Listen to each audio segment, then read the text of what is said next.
half-time in NHS Scotland as a ophthalmologist, kind of paediatric trained, but more of a generalist now, and half-time at the University of St Andrews. I lead what's called the ArcLight project. We develop low-cost diagnostic and training tools for use in resource-poor settings.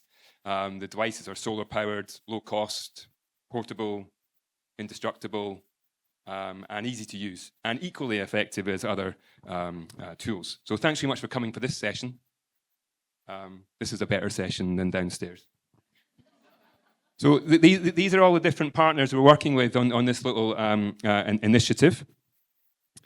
And this was done in central region of Malawi with CBM Global, funded by UK Aid and local partners.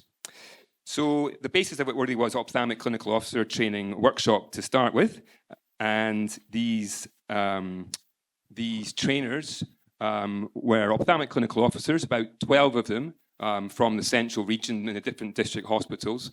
We took them to a central training unit where the training was led by the lead ophthalmologist, program manager Frank from CBM, and the National Eye Care Coordinator, Frank Makiza there, from Lilongwe. We're using two different devices. We're using the solar-powered anterior segment loop, the Wilson, and the ArcLight device, which are the direct ophthalmoscope and anterior segment loop.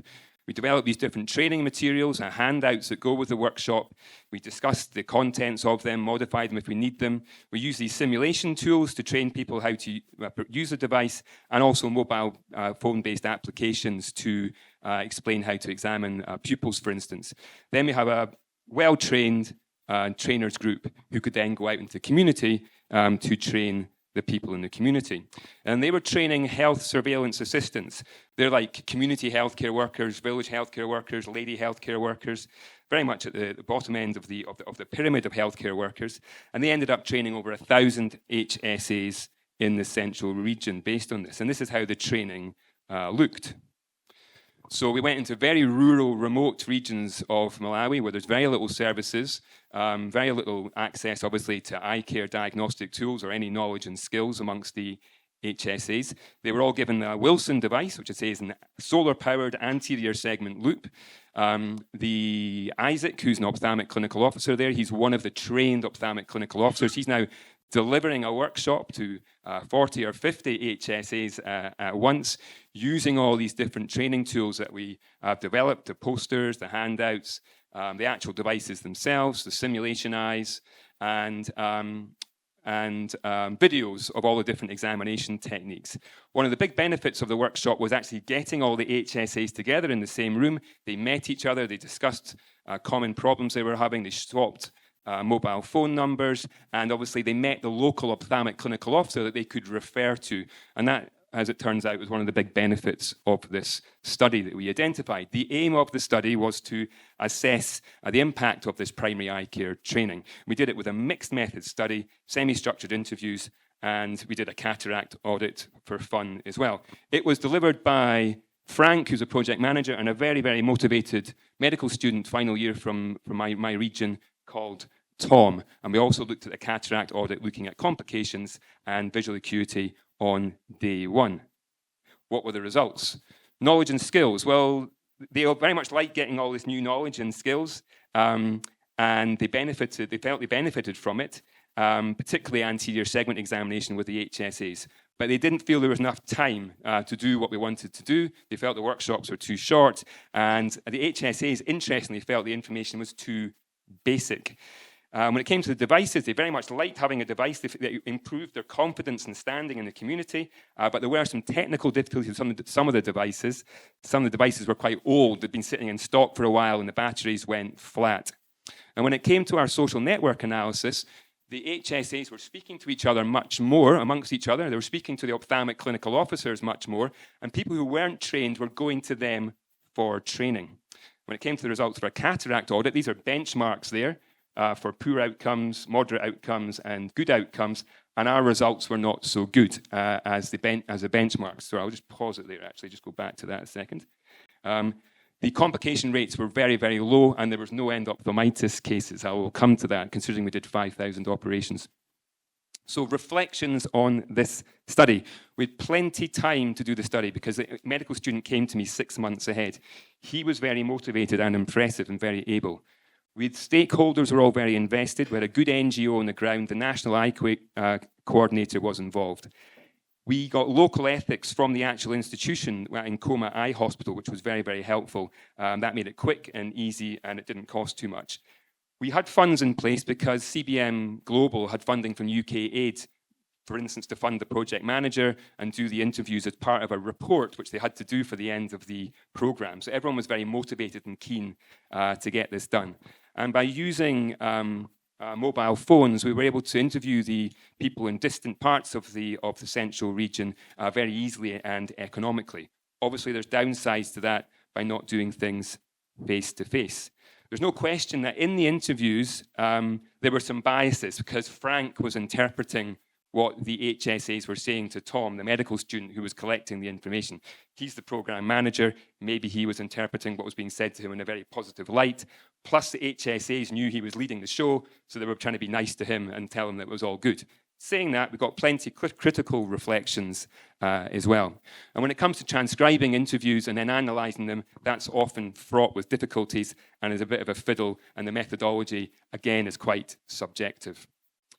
Cataract reflections, it was retrospective analysis from a whole load of paper records. There's lots of missing data. There was no standardised information, and we only had day one benchmarks. It probably would have been better to have done it prospectively and digitally using apps that are available. And again, there was some bias there. It was the surgeon that was reviewing the patients at day one, and so maybe they were very kindly interpreting the quality of their surgery on day one, and we had no 6-week check. There was no follow-up beyond day one, and there was 0 endophthalmitis in this group, so we simply don't know what the endophthalmitis rate ratio was. It was probably higher than 0. And the low PCR rate was surprising considering the day one benchmarks, our outcomes were worse than the benchmarks. And so you would think there probably had been a few more PCR than that. So really, they should have been probably doing 6-week reviews, maybe following up maybe 5% randomly of all the cases that were done, and maybe just following up at least the bad outcomes. Anyway, thanks very much. That's a quick overview of what we did. Oops, it's not up there. That's fine. That's my email address. I'm happy to have a chat to everybody. There's the project website there. There's our YouTube channel with all our teaching materials on there. And I look forward to having some questions at the end, yeah? Thank you. Thank you, Dr. Andrew. I'd like to have a present the recommendation slide again. Oh, okay. Dr. Adhikari, if you can just... yeah. No, I would request if you can present your recommendation slide once again, because then we can have a discussion. And yes, Andrew was perfectly on time. Thank you. Thank you. You do get a medal because you were ahead of time with that. So the first question to everybody while Dr. Adhikari gets a slide for recommendations up. Did anybody understand Dr. Andrew, or was he speaking too fast? So if we can just have if there's any questions from the audience for, yep. But if we can have a mic to Priya, please. So for Dr. Adhikari, I'm curious because we always say let's include children integrate them within the education system and children with VI, but I feel that there's one thing missing, and I think on your previous slide you mentioned it very briefly, but there is a very big mental health aspect to this with children who live with low vision. And I'm curious, what are your thoughts on that? Or is there anything you are aware of, maybe not in Nepal, but other places? Because even in the UK, we're not very good with this aspect of helping children with vision impairment. Visually impaired. That was also in the older children because they are now old enough to understand everything, and that's what we thought, that maybe it's a pressure. Because they are in a group that they don't have very good vision, but at the same time it's not in a group that they go to the Braille studies. So that is why, and we always, even today, we have this problem that we have the definition of visual impairment and blindness or something like that, and when we certify the blind children and go to and send them to the Braille education. But the kind of children who by definition may not fall into the blindness, but practically they are very much difficult to cope with the normal education system, like smaller prints, far away blackboard. So those are the things, and then these normal schools, the teachers and environments, they are still not aware that these children are having the difficulties in classrooms, because we give low vision aids, but still taking the telescopes to the class and then magnifiers. Practically, these things are very difficult, and then room illuminations. There are so many other things that these low vision children has to have. So that part is lacking at least in our study. What we saw in and around the Kathmandu Valley, at least that thing that we saw, and I think that is the main psychosocial issue. And at the same time, since they are in the mainstream normal education system, they have this kind of pressure to do better, the parental pressures also. So maybe that's what we had never thought that this would be an issue, but we found out that maybe this is the reason they are having good. And at the same time, the blind children having associated with the normally sighted children, they are having good psychosocial bonding and environment. So maybe that is the reason. So that's what I feel that these are the group of children, because we always say that blindness, rehab, and so many things, but these are the group of children, those who really need some attention. That's what I feel. I feel that, children who are completely blind, they go into the blind school. And children who have mild visual impairment manage quite well in the normal school. But these in between, like those that have severe visual impairment, they are neither in the blind school nor they can cope in the normal school. And these children, they have a lot of problems. In the OPD, when I see some of them, for example, there is a 13-year-old child who comes into the OPD, and I just put the chart. When he comes in, I know there is some problem. He actually has retinitis pigmentosa, and he can't see here and there, and his this one is so less, but he reads 612. But when I show him something on the thing, he says, I look at the thing, I said, you have 612 vision, so are you not able to read the 618 one? And he says, no, he cannot read that because he does not know to read. And they said that he is in 7th standard or something.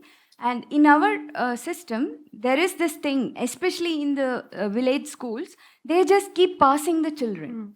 You pass, you go into the next class. You pass, you go into the next class. And where do you get stuck? At 10th. 10th, there is a board exam, and that is the end. And what is that child going to do? It is a progressive disease.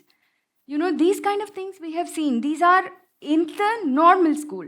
And though there is this thing that there is an encouragement in integrative education, but there is no special teacher who can handle these children. This could be visual impairment or even hearing loss or anything.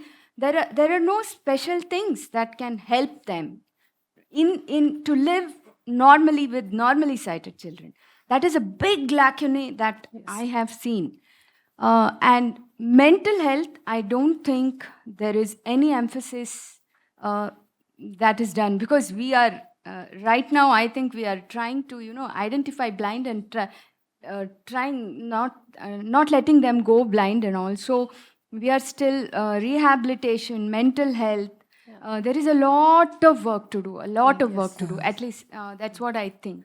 I would definitely agree with that. From my own research from many years ago, we found that the children who were already blind, their quality of life was better because they had no more change and uncertainty. And they had they had been able to establish themselves.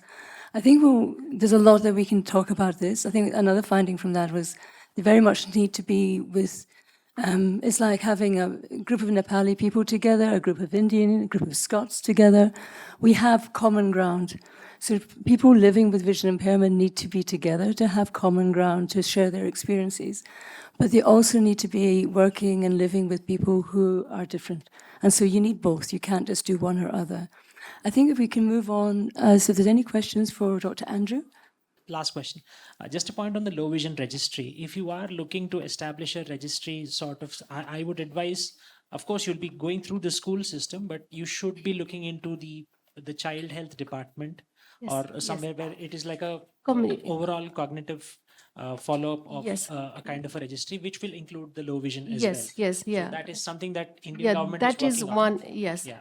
Yeah, that is what our wish list is to have. It's costly also, and so many things are there in the registry. And in this study, we did not include the cognitive impaired children, but that is also very, very important. So, thank you so much for yours. Study in Malawi, after the distribution, did you go back and again did the knowledge attitude test? Did you go back and check whether they are using the arc light properly or whether it is working properly? Was there a follow-up visit in the same place with the same people? That's a good observation about the limitation of the study. We did do these interviews 2 years after the training. So it was quite a big gap, so that was a strength. The limitation was they were interviews. Some of them were done face-to-face, some of them were done on the phone. We didn't sit them down and ask them to use the device in front of us and demonstrate skills or knowledge in diagnosis. So it was only really looking at how they felt the training had gone, or whether they felt it benefited them in their work, and whether they were communicating with each other since they'd had the training. But it would be a nice idea to, for sure, try and assess their skills, knowledge, technical ability to use devices and make a diagnosis now, for sure, and hopefully, they'll be reasonably competent. Saying that, when we originally did the training, we didn't do any pre-test on those domains. So we'd just be kind of getting a number in the air, which we assume would be better than it was before the training. May I share a little bit of experience? I've also, like I mentioned, I've been distributing the arc lights, the one which you have made, for the case of detecting the red reflex for retinoblastomas. And then I did the pre-test for, I distributed 100 of them. And then I did the pre-test before distributing, and then performed the a similar training like you did. And then I did the post-test on the same day as well. It was just 2024. So this year I'm planning to do Insight. I'm going back to the same place with the same people, and then doing in person again the feedbacks. And then I'm planning to take a same post-test now, after 1 year. Some places it will be a 6 months. So I think it will be more useful. So I also wanted to know whether their arc lights are still being used or some damage or something. Yeah, so the arc light device is very robust and seems to last for several the new one is very several robust, years. There's no question that the older devices, things go wrong with them in time, be it the battery, be it the connections, be it even the solar panel. And the Wilson devices were probably phasing out now and just moving purely to the arc light device, because when you highlight a good point about the primary eye care WHO curriculum, it doesn't include fundal red reflex examination of babies for cataract and retinoblastoma.